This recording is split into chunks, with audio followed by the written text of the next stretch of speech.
Hola, me llamo Roy Soto, soy estudiante de la maestría en gerencia de proyectos de la ULACID y quiero brindarles información con respecto a mi proyecto. Mi proyecto de investigación está basado en lo que es la gestión del riesgo, en la evaluación de la gestión de tecnología de información, eso sí, todo basado en COVID-5.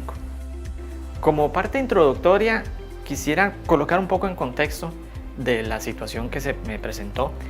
Este trabajo yo lo realicé, por decir algo, en mi empresa, una cooperativa. Entonces quiero hablar un poco del tema a relación de las entidades financieras. Como todos sabemos, Costa Rica es un país pequeño, pero a pesar de ser un país pequeño cuenta con gran cantidad de entidades financieras en todo el país. Podemos encontrar bancos estatales, bancos privados, entidades financieras no bancarias, podemos encontrar cooperativas de ahorro y crédito y demás. Pero a pesar de ese tamaño hay muchas entidades financieras, por eso surgen lo que se conocen como superintendencias, que son entidades supervisoras de estas entidades financieras. Esas superintendencias crearon un reglamento como para alinear un poco la gestión que debe seguir, digamos, todas las entidades, específicamente en la tecnología, porque como todos sabemos, tecnología es el mayor prestador de servicios que existe en cualquier entidad o empresa. Entonces, una forma de poder llevar una buena alineación y contar con buenos procedimientos es el establecer un reglamento. Este reglamento lo establece la Superintendencia General de Entidades Financieras, conocida como SUGEF, que incluye también información que brindó la SUGESE, la Superintendencia General de Seguros, la SUGEVAL de Valores, y todo en conjunto con el CONACYT, que es como un consejo que agrupa todas ellas. Este reglamento establece ciertos lineamientos que hay que seguir. A pesar de que las entidades supervisoras no indican un marco específico para trabajar, a simple vista, al tomar en cuenta, por ejemplo, la normativa, el reglamento y demás, podemos observar que todo trata sobre COVID-5. COVID-5 es un marco de referencia internacional con respecto a la gestión de la tecnología. Entonces nosotros nos vamos a basar un poco en lo que es el COVID-5, cómo evaluar la tecnología con ese marco, para tratar de ver también un poco lo que es la gestión de los riesgos, que es un punto muy importante. Entonces, parte de la idea de trabajar esta investigación o realizar esta investigación es tratar de brindar una herramienta que nos permita a nosotros, primero, hacer la evaluación de la gestión de tecnología y segundo, brindar una herramienta que nos permita a nosotros hacer la evaluación de los riesgos.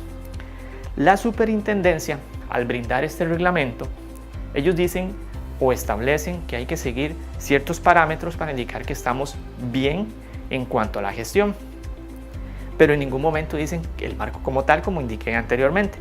COVID sí nos establece eso, o nos deja bien claro cuál es el panorama que hay que seguir.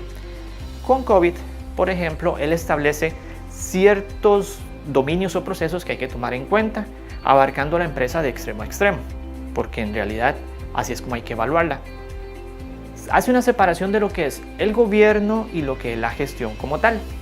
A nivel de gobierno existen unos procesos que ya involucran la alta dirección, el consejo de administración y más abajo tenemos lo que es la parte de operativa.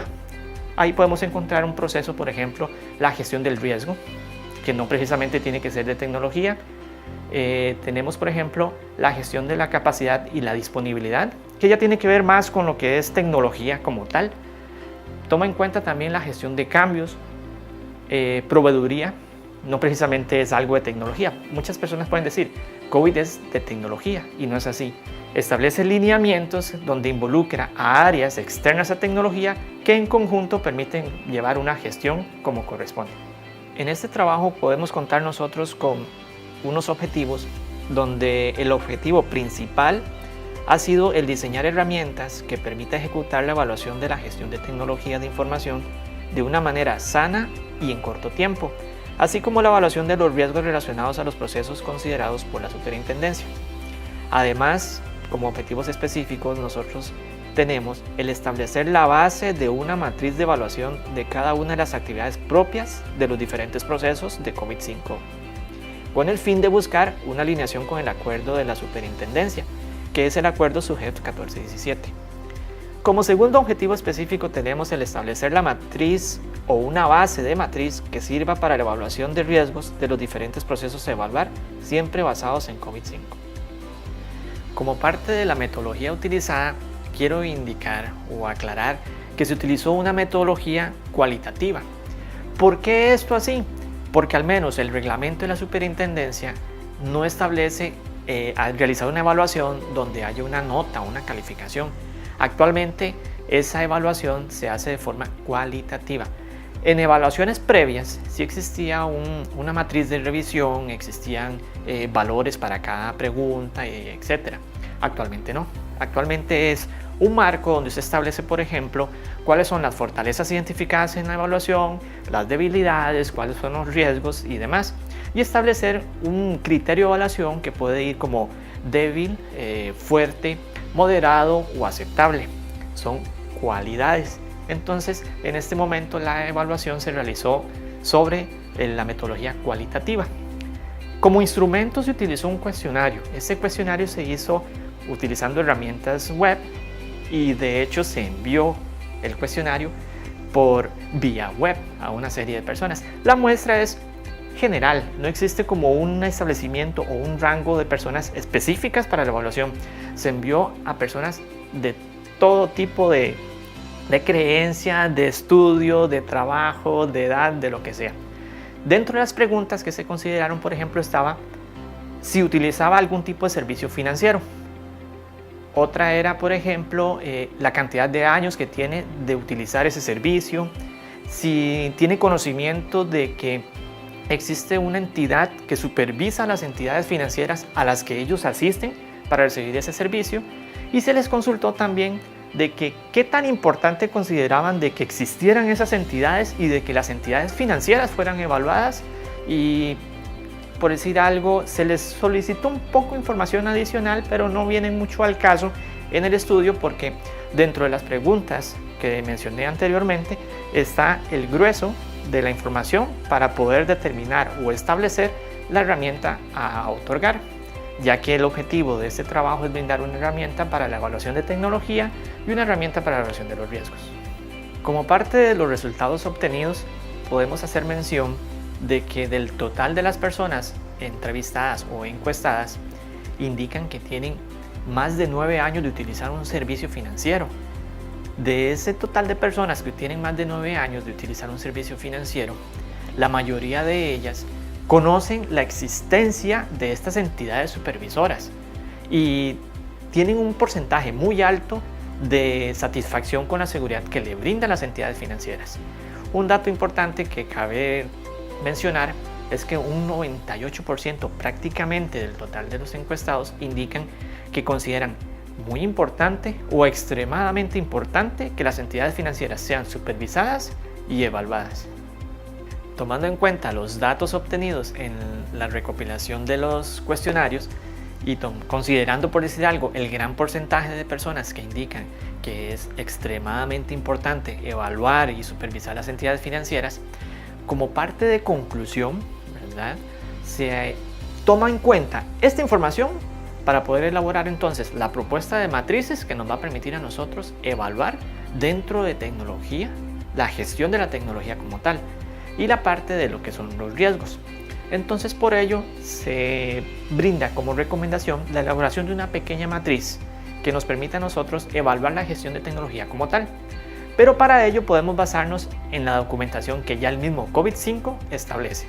Hay un libro de COVID-5 que habla sobre catalizadores. Ese libro de catalizadores nos brinda a nosotros, proceso por proceso, una serie de actividades mínimas que debemos de cumplir para indicar que estamos cumpliendo a cabalidad ese proceso como tal. Entonces, no es necesario inventar el agua tibia como popularmente se dice. Nosotros podemos tomar esas actividades que establece el libro, colocarlas, por ejemplo, en un Excel y en ese Excel, por ejemplo, asignarle una columna que diga si cumple, no cumple o no aplica. Adicionalmente, se puede colocar una columna donde vengan observaciones o recomendaciones. Por ejemplo, la actividad X, ustedes pueden evaluarla y decir si la cumple. Ok, perfecto. Pero entonces en la parte de observaciones tienen que indicarse con qué evidencia o qué evidencia brindo para decir que sí estoy cumpliendo con dicha actividad. Luego podemos tomar en cuenta al final todos los sí cumple y los no cumple, y los sí cumple van a ser nuestras fortalezas, porque ya las estamos cumpliendo, las estamos cubriendo y tenemos evidencia que la respalda.